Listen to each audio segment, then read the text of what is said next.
Vamos dedicar o shiur de hoje para a elevação da alma de Nissim Ben Victoria.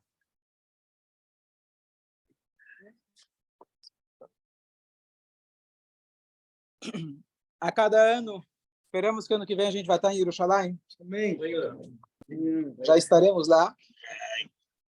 Eu pego um trecho diferente da Guemará, para não ficar sempre repetindo aquela famosa história. Vou nem falar, quem já não conhece ainda. E se a gente pegar a primeira parte da Guemará, primeira Sugiá, trata, na verdade, da destruição de 3 cidades principais. A história famosa do Kamsa Bar Kamsa e etc., a destruição de qual cidade? Jerusalém. Depois disso, a Guemará fala para a gente a destruição de mais 2 cidades. E todo o resto, digamos, vai no pacote. Mas esses são os três focos. A segunda cidade se chamava Tur Malka. Tur Malka seria a tradução no aramaico, para o hebraico seria Haramelech, o monte do rei. Esse era o nome da cidade, Tur Malka. E a terceira cidade, como alguém já falou, era a cidade de Beitar. Certo? Beitar é Beitar que existe hoje em dia no mesmo lugar ou outro? No mesmo lugar? No mesmo lugar. Mesma região. Tur Malka em frente de Jerusalém. Muito depois, sim, mas a Guemará atrás. A Tur Malka em frente de Jerusalém. Sim. Beitar também. De carro é perto. Tem uns que defendem que sim, tem uns que defendem que não, e tem uns que falam que é do lado. Tá aí. Parece judaico o negócio. Bem judaico. Judaico. Então, vamos hoje analisar a segunda Sugiá, a parte do Haramelech. E apesar que hoje a gente não vai passar tanto pela parte de Jerusalém, nem para a parte de Beitar, como o Jaime já adiantou que isso foi bem depois da destruição do templo, a famosa Revolução de Bar Kokhba, mas eu vou apenas mencionar que são 3 cidades, para depois a gente fechar o assunto, como a gente entender melhor o que a gente já hoje está passando, o que a gente está hoje se lamentando. Então, a história da destruição de Beitar, de Haramelech, de Tur Malka, essa cidade, que fica na frente de Jerusalém, como a Rabino falou, diz a Guemará que por causa de um galo e uma galinha foi destruído essa cidade de Tur Malka. O que tem a ver o galo e uma galinha? Então, diz a Guemará a seguinte história. Nessa cidade eles tinham um costume. Vocês sabem que hoje quando vai entrar o noivo e a noiva, antes do noivo e a noiva, quem entra? Os familiares, a musiquinha da Disney tocando para as daminhas, o Hazan, etc. E depois, por último, entra a noiva. Lá eles tinham um costume diferente. Entrava um galo e uma galinha. Não sei, hoje quando tem as daminhas, fica a mamãezinha lá na frente puxando a criança, não sei quem puxava o galo, aí que ele vai sair da pista, não sei como que ficava, mas tinha lá o galo e a galinha. Por que galo e galinha? Porque esse era um sinal, diz a Guemará, para Pru Urevu, um sinal de procriação, um sinal de Bezrat Hashem, muitos filhos. Então já eram otimistas, já pedindo a brachá de Hashem, que eles casem e que tenham muitos filhos. Esse era o costume. Diz a Guemará, um belo dia, estavam fazendo o casamento. Uma legião romana passa por perto. Pelo jeito, a Guemará não fala, estavam com fome e viram que tinha um gado e uma galinha à disposição. É dos judeus, melhor ainda. Se a gente pode estragar a festa, ainda melhor. A Guemará não fala isso, mas tentando imaginar o cenário. Já estava a situação lá já não estava boa. Então, os romanos pegam o galo e a galinha e eles levam embora para fazer o seu jantar. Os Yehudim, naquela hora, no meio do casamento, se levantam e não deixam mole. Que história é essa? Você vem no meio do casamento e leva meu gado e galinha? E eles vão para cima dos romanos. Só que eles não tinham esse poder para poder realmente enfrentar. Shem não estava, infelizmente, ajudando para a gente poder enfrentar esse povo. Então, o general que estava lá, chegaram para o Keiser, para o César, que a Guemará já contou antes dele, falaram para ele, olha, Mardu Bechai Yehudai. A mesma frase que foi usada anteriormente na história de Kamsa Bar Kamsa, os judeus se rebelaram contra você. O que eles fizeram? Olha aí, começaram a matar romanos. Ninguém contou do galo e da galinha, mas falaram que os judeus estão se rebelando. E aí ele, então, começou a mandar os seus soldados. Tinha naquela cidade um indivíduo chamado Bar Deroma. Esse Bar Deroma, a Guemará, numa maneira homilética, diz que ele conseguia pular uma distância muito grande, a linguagem dele, ele conseguia pular 1.000, como se fosse 1 quilômetro, claro que uma linguagem não literal, e ele conseguia matar, ou seja, uma pessoa com uma força sobrenatural, um judeu. E quando a coisa não estava indo, os romanos não estavam conseguindo conquistar, aquele César, ele se levanta e diz o seguinte, ele pega a coroa dele, coloca no chão, e vira e fala, Ribono shel olam, mestre do universo, fez uma tefilá, por favor, não faça que eu vou passar pela vergonha de perder de um cara. Se é para perder, deixa perder bonito, pelo menos. Vai perder de um cara, de uma única pessoa. E Hashem escutou a tefilá dele, que ao mesmo tempo, aquele bar de Roma acabou, talvez, se perdendo um pouco o foco, talvez confiando demais na força dele. E ele vira e fala para Hashem, aquilo que o rei David falou depois, Lama Elokim zenachtan. Por que, Hashem, você deixou a gente? Ele afirmou, Hashem deixou a gente de lado, olha o que a gente está passando. E Deus não sai conosco para o exército. Ou seja, ele meio que blasfemou, reclamou, falou de uma maneira muito enfática contra Hashem, dizendo que Hashem não está conosco. E a boca dele, quer dizer, a própria afirmação dele acabou trazendo o seu fim. A Gemara pergunta, afinal, esse é um passuco, um versículo do Teilim. David Amelech também falou esse passuco. O mesmo passuco. E a Gemara explica que o David Amelech falou como se fosse uma pergunta, um pedido para Hashem. Hashem, vem com a gente, puxa, estamos sozinhos. E ele falou de forma conclusiva e afirmativa. Por que Hashem nos deixou? Não tipo, por que eu estou me sentindo distante, cadê vocês? Sim, Hashem nos deixou, como se fosse afirmativo. Então, isso trouxe o fim dele. Continua a Gemara, ele vai para o banheiro. O banheiro antigamente era, na verdade, um buraco na terra.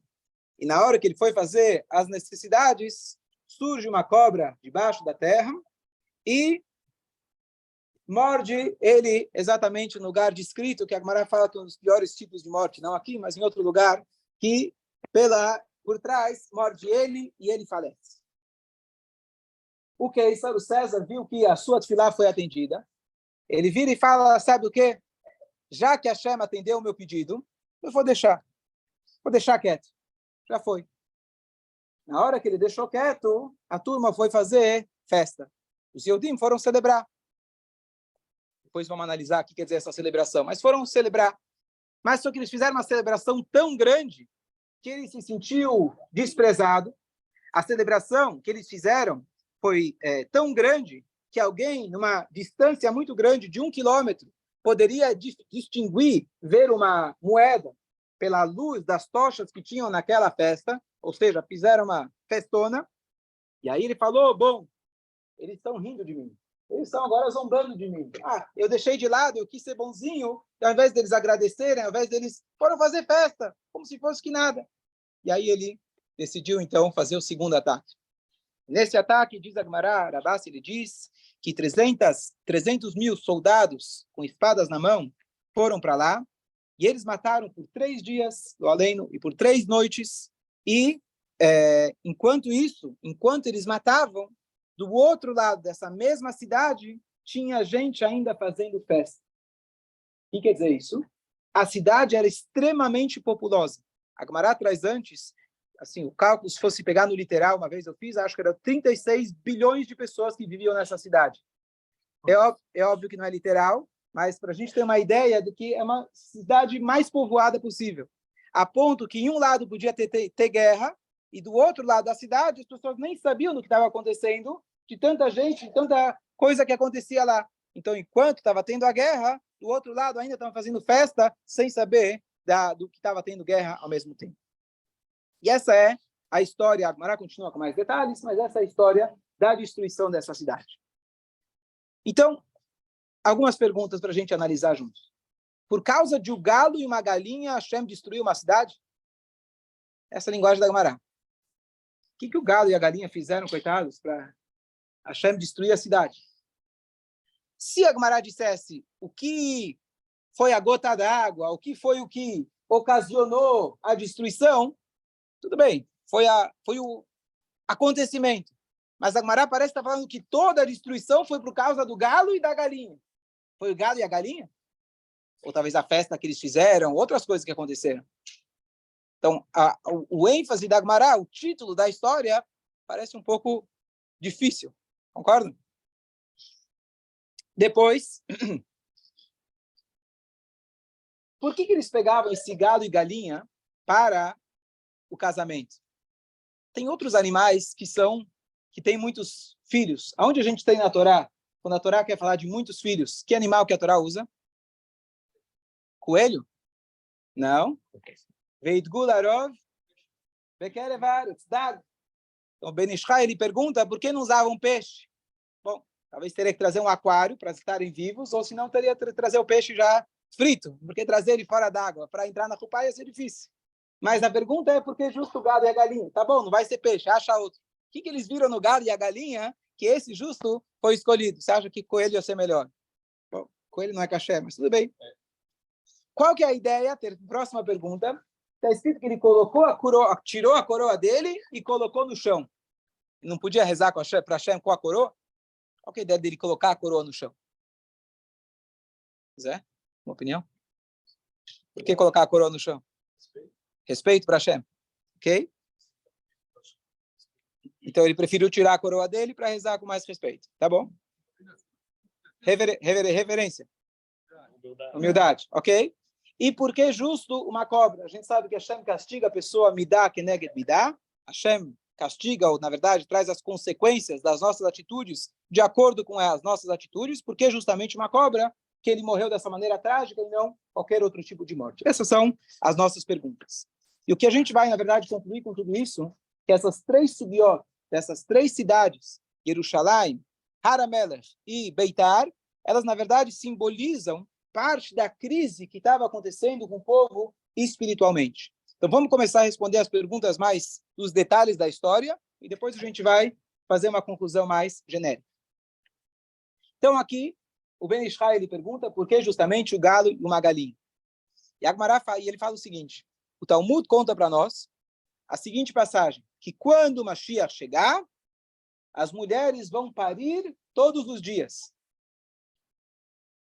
Pergunta a Gemara, peraí, será que vai ter alguma novidade? Afinal, o rei Salomão, ele diz, em kol hadash tachat hashemesh. Não tem novidade embaixo do sol. Ou seja, Deus não vai mudar a natureza. Como é possível? Um dia, a cada dia, ela vai dar à luz a um novo filho. E a Gemara responde, esse fenômeno não é novo. Se você for ver a galinha, ela consegue dar ovos todos os dias. Então, não é uma novidade. Vai pegar o DNA da galinha, colocar na pessoa e vai, dentro da natureza, vai conseguir fazer com que a mulher ela dê à luz todos os dias. Então, assim diz o Ben Ishai, esse é um dos motivos que eles pegavam justamente a galinha. Não sei se o cara esperava que ela tivesse filho todo dia, literalmente, mas pelo menos tiver um a cada 9 meses, 10 meses, já é uma brachá boa para eles. Qual que é a ideia dele ter colocado a coroa dele no chão, além da ideia que vocês falaram de reverência, humildade, etc. Então, aqui tem uma coisa muito curiosa.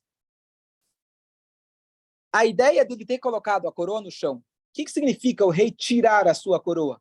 Ou, vamos supor, jogar ela no chão. Significa que ele está perdendo o reinado. Perdeu o reinado. Ele não sabia, naquele ponto, se ele vai ganhar ou não vai ganhar. A Hashem pode proteger, como aconteceu, que uma única pessoa estava protegendo o povo de Israel. Ele não sabia. Ele estava até com medo que talvez ele poderia ser derrotado. Então, se vocês lembram, na véspera do Yom Kippur, tem aquele costume de você chegar para o rabino e fala, rabino, por favor, me dê chicotadas, me dê o bolo, o boleto. Elial, ó. Bolo, boleto, caiu bem. Já tem uma nova tesoureta. Então, me dê o bolo. Por quê? Porque caso foi decretado que a pessoa vai, precisar de outras pessoas, pedir comida, pedir alguma coisa, que seja um pedaço de bolo. Ou seja, já cumpri minha obrigação com um pedaço de bolo. Melhor com um pedaço de bolo do que uma coisa maior. Então, com isso eu consigo anular o decreto. Então, tem uma história parecida com essa na Gemara, que, na verdade, às vezes, com uma pequena atitude, a gente já descarta. O fato de ter colocado a coroa no chão, ele estava dizendo para Hashem, olha, se é que é para eu perder, já perdi. Minha coroa está no chão. Pronto, não preciso perder a guerra. Não preciso que todos meus soldados morram. Eu já fiz algo simbólico e, para mim, eu já perdi a guerra. Pronto, agora eu posso pedir para Hashem. Essa é a explicação muito bonita. E agora, se a gente for analisar, tem uma coisa curiosa. A gente perguntou do gado e da galinha, mas a gente vê que, na verdade, o povo, com as histórias que a gente vê de Kamsa Bar Kamsa, todas as histórias anteriores, Jerusalém estava numa crise muito grande. Crise, na verdade, espiritual, política. A gente sabe que a destruição do segundo templo foi justamente pela falta de união. Você tinha várias e várias seitas, correntes dentro de Jerusalém, aqueles que apoiavam os rabinos, aqueles que eram contra os rabinos, aqueles que foram lá e queimaram as lenhas, a comida que eles tinham, dos próprios Yehudim. Tinha várias opiniões lá dentro. Então, a crise era realmente muito grande. E a crise também era de fé. Nessa história, quem foi a única pessoa que conversou com Hashem? César Romano. Quem foi o único que fez reverência para Hashem? Quem foi o único que agradeceu? Olha, obrigado que eu consegui, não fui derrotado por uma única pessoa. Ele reconheceu a ponto que ele cancelou o decreto. Ele falou, Hashem, eu não vou mexer com o teu povo, você foi bondoso comigo, você me deixou o cara, me livrou daquele cara, não vou mais mexer com eles. E o que você veio do povo?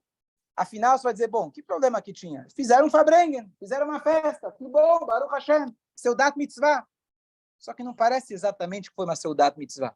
Nenhum momento se refere a um agradecimento que eles fizeram para Hashem. Eles ficaram felizes e foram fazer festa, foram comemorar.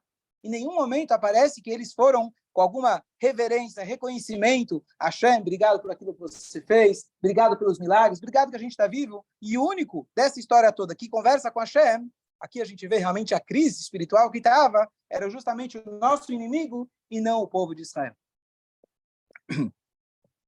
E agora, por que aquele Barderoma, ele foi picado com uma cobra? Então, a cobra, todo mundo conhece a história da cobra, a gente lembra.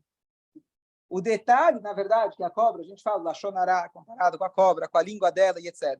Ela chegou e falou o que para Adão? Entre outras coisas. O que ela falou? Conforme o Rashi traz para a gente, que, olha, se vocês comerem desse fruto, para Chava, que vocês vão ter sabedoria. O Midrash, o Rashi traz para a gente não só sabedoria. Na verdade, Hashem tem medo da concorrência. Deus, ele comeu do fruto, diz a cobra, inventou uma história interessante. Deus comeu do fruto e criou o mundo. Se você comer dessa fruta, você também vai poder criar mundo. Deus não quer competição, então ele falou para você não comer da fruta. Ele patenteou a árvore, bloqueou para você não comer. Está com medo de... Ah, é? Não sabia dessa. Deixa eu ver. E aí a Chava foi lá e acabou comendo. Então a gente sabe que a cobra realmente ela representa essa enganação, a língua, o lábio que te engana, e etc. E, na verdade, foi a língua dele, o fato dele ter falado e afirmado, Hashem, você nos largou. Ele fez o mau uso da palavra. Então, Hashem pegou justamente aquela que representa o mau uso da palavra e trouxe a consequência da sua atitude.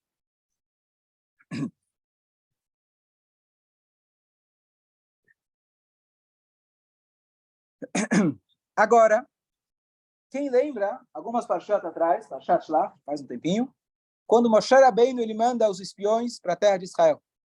Ele pede para eles fazerem uma avaliação. Vamos avaliar como que é a terra. O que ele pediu para eles de informação? Quem lembra? Fala uma. O que ele queria saber da terra? Se a cidade era fortificada ou não. Que mais? Se as pessoas eram fortes. Se as pessoas eram fortes ou fracas. Que mais? A tová, muito bom. Se os frutos são bons, tá certo? Então, o Maharal de Praga, ele traz que, basicamente, Moshe Rabbeinu, ele queria saber 3 coisas. Uma, a tová imra'a. Se a terra é boa ou ruim, a gente pode interpretar no literal uma terra boa, fértil, ou uma terra boa no sentido espiritual, uma terra espiritualizada. A gente vai ver depois como se conecta com a nossa Guemará. Então, mas a princípio ele queria ver se a terra era fértil ou não, se as pessoas eram fortes ou fracas, tá certo? E Hameatu Imrav. O que é Hameatu Imrav?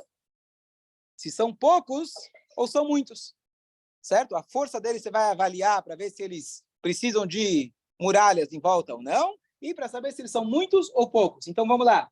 Se a terra é boa ou não, quantas pessoas são e qual é a força deles. Então diz o Maharal de Praga, na verdade é isso que representa essas três cidades. Se a terra é boa, qual que é a terra boa dentro da terra boa de Eretz Israel? Jerusalém, não tem dúvida. Essa foi o lugar, a cidade escolhida por Hashem. Esta é a terra boa dentro de Eretz Israel. Depois nós temos uma cidade que mostra para a gente, exemplifica para a gente, na melhor forma, a terra que tinha muitas pessoas. Hameatu Imrav. Qual que era a terra? Haramela, essa que a gente está falando agora. E por último também tinha a terra de Beitar. E Beitar, a Gemara depois, a gente não precisa, mas em outro momento a gente estuda essa Gemara, a gente vai ver como a força dela, a força de Beitar, que era representada na cidade de Beitar. Então, Jerusalém representa se ela era boa ou não, a cidade boa. Haramela representa a quantidade de pessoas e Beitar representa a força. E diz, na verdade, para a gente o Maharal, que para que a gente possa ter o Yishuv Eretz Israel, para que a gente esteja firme em nossa terra, nós precisamos ter essas três condições. Ter uma terra boa, agora, extrapolando não no sentido apenas físico, mas ter uma terra boa no sentido espiritual, tratar Israel como Jerusalém, termos muitas pessoas e termos pessoas fortes. Agora, o que significa ter muitas pessoas? Ter muitas pessoas, você pode interpretar como uma brachá. Ou você pode falar, nós somos muitos, ninguém vai derrotar a gente. A força, a mesma coisa. Temos uma força, a gente confia em Hashem, a gente vai com tudo, ninguém vai destruir a gente porque Hashem está conosco. Ou a força pode ser interpretada, nós somos fortes. Como vai acontecer depois com um dos fortes lá, o Bar Kokhba, foi Bar Kokhba que ele disse, que ele fala que não precisa de Hashem. Foi ele que falou? Quem precisava do exército dele, tirava o dedo e... Ele falou, não preciso de Hashem, já estamos garantidos sem Hashem. Ou seja, ele tirava o dedo de cada pessoa, do exército dele. Ou seja, a força, a gente precisa em Eretz Israel, só que a força, boa. A gente precisa de Kedushá, só que a Kedushá tem que ser preservada. Então, a primeira história, aquela história do Kamsa Bar Kamsa, que eu não contei hoje, todo mundo conhece, que representa o quê? O Beit HaMikdash é o lugar de reunião. Não tinha na época a sinagoga A, a sinagoga B, um judeu na ilha, 3 sinagogas. Era uma única sinagoga para todo mundo. Era o Beit HaMikdash. Era um único Supremo Tribunal. Era um único altar. Inclusive o Rashi traz na Torá que os goim iam lá e falavam, uau, aqui para gente, cada um tem outra religião, cada um tem outro Deus. Aqui você vê que todo mundo está unido, uma coisa só. E de repente, aquele lugar que era para ser um local de reunião, aquele local que era para unir as pessoas, de repente se tornou um lugar de maior conflito. E é isso que a Gemara conta para a gente, com as histórias do Kamsa Bar Kamsa e todas as outras parecidas lá que a Gemara conta, que a ideia, na verdade, que eles perderam essa primeira parte, que é a terra boa. A terra boa que Hashem nos deu, eles maltrataram ela. E eles perderam Jerusalém. A segunda terra, essa Haramel. O Yehudi, ele pode dizer, vamos nos frutificar como o galo e a galinha, mas foi justamente pelo galo e a galinha que foi destruído. Não é aquele galo e galinha que estavam lá na historinha, que estavam atravessando a pista e foram pegas. Sim, claro, essa é a história que aconteceu. Mas essa história representa para a gente que eles confiaram demais no galo e a galinha. Olha quanta gente nós temos. Conforme a Gemara fala, 36 bilhões de pessoas, que sejam menos que isso, mas estamos aqui garantidos. Olha quanta gente, um povo grande. Hashem fala para a gente na Torá que nós somos o menor de todos os povos. Não é pela teu número que você vai ganhar. Se fosse pelo número, a gente vai ver nosso número, 13 milhões, 14 milhões, quantos somos perante a população. Então, a gente nunca pode confiar em nossos números, nossa força. Então, quando a Gemara fala pelo galo e a galinha, na verdade, está representando o que foi que aconteceu. Eles acabaram confiando, entre aspas, no número que eles tinham, no número de filhos, na prosperidade que eles tinham, e eles acabaram pecando justamente por isso. E a próxima Guimará, a gente não vai ver agora, a Guimará conta para a gente a história de Beitar. A história de Beitar basicamente aconteceu depois que Israel já tinha sido exilado, mas se tinha a última força de como chama? Remanescência resistência, obrigado, em Jerusalém. E eles depois, mais de 60 anos depois do Hurban, ele se juntou com aquele famoso Bar Kokhba, que Rabbi Akiva acreditava que ele era Mashiach, uma pessoa muito forte, e eles fizeram uma revolução, conseguiram expulsar os romanos, e por hora deu certo. Só que depois os romanos vieram em mais gente, e eles destruíram e acabaram com Beitar. E a destruição realmente foi extremamente cruel, extremamente grande. A Guimará conta sobre os rios de sangue que corria de lá, etc.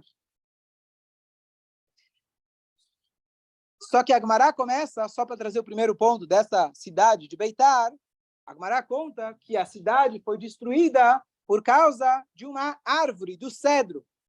E a Guimará conta que eles pegavam, cada pessoa que nascia, eles plantavam um cedro. E quando a pessoa ia crescendo, ele tinha como se fosse a árvore dele. O cedro representa